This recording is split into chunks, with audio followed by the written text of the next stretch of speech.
Welcome to Joyous Storytime, little readers. I'm so happy you're here with me today. Let's open the pages and let the adventure begin. Milo's Monster, written by Tom Percival.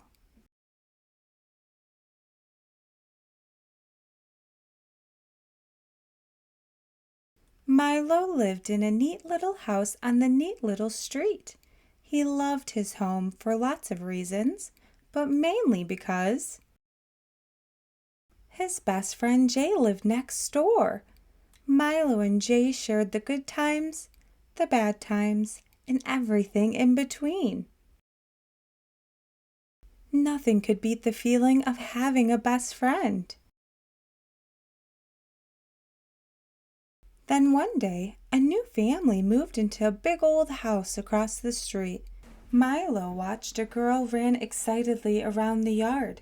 She smiled and waved, and Milo waved back. Later that afternoon, Milo went to visit Jay, but he wasn't in. He had gone over to the big old house across the street without telling Milo. Jay and the girl were in the yard, laughing very loudly. A funny feeling squirmed around in Milo's tummy. "Hi, Milo," called Jay. "This is Susie. Isn't her yard amazing?" Milo nodded, but the jealous, squirmy feeling had nothing to do with Susie's massive yard and everything to do with how much fun Jay was having without him. The next day, Jay was out again. Milo knew exactly where he would be, and sure enough, he was outside reading comics with Susie. Then Milo had a horrible thought. What if Jay didn't want to be best friends with him anymore? The squirming feeling took over completely, and as it did, something very strange happened. A green-eyed monster popped up right beside him. "It's not fair," muttered the monster. "Jay is your friend, not Susie." From then on, the green-eyed monster wouldn't leave him alone. Whenever he saw Jay and Susie laughing, the green-eyed monster said they were making fun of him. And whenever he saw them playing, the monster hissed that they were having more fun without him.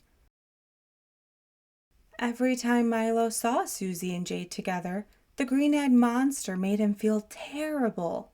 So Milo decided to stop seeing them at all. If they came to his house, he pretended not to be in. If he saw them at the park, he would hide.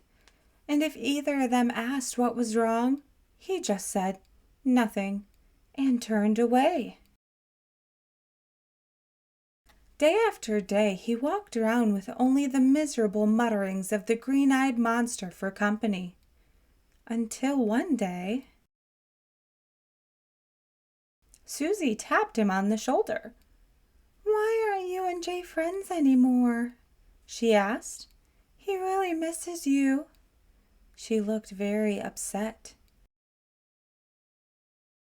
The monster said it was a trick, that Susie was lying. But Milo shook his head. It was time to get rid of that pesky monster once and for all. Milo shut his eyes tight. He took a deep breath and tried to force the bad feeling away. The green-eyed monster protested and muttered mean words, but its voice became quieter and quieter and quieter until at last it was completely gone. Finally, Milo could see the truth. The green-eyed monster had nearly ruined everything. Now he did the only thing that he could. He said, "I'm sorry." And he really was. Soon they were all friends again, laughing and playing in Susie's yard. Together. Milo smiled. Nothing could beat the feeling of having a best friend, except having two of them. Thank you, little readers, for joining me today on Joyous Storytime. I hope you had as much fun listening to the story as I did reading it to you. Until next time, happy reading!